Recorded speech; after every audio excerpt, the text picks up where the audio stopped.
breaking news, a major new tourism project is set to transform Romania's Bucharest entertainment landscape as developers move forward with an ambitious Dracula-inspired resort, unlike anything currently seen in Europe.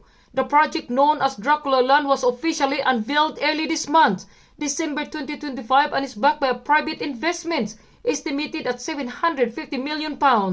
It is expected to become one of the largest theme attractions in Eastern Europe once it's completed, drawing visitors from across the continent and beyond. Plans reveal a sprawling resort divided into 6 fully immersive theme zones, each inspired by Gothic mythology and the legends of Transylvania.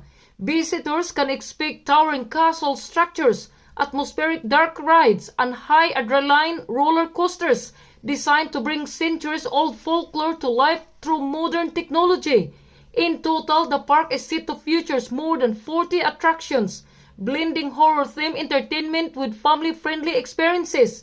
Developers say the goal is not only to capitalize on the global fascination with Dracula, but also to showcase Romania's cultural heritage in a bold and contemporary way.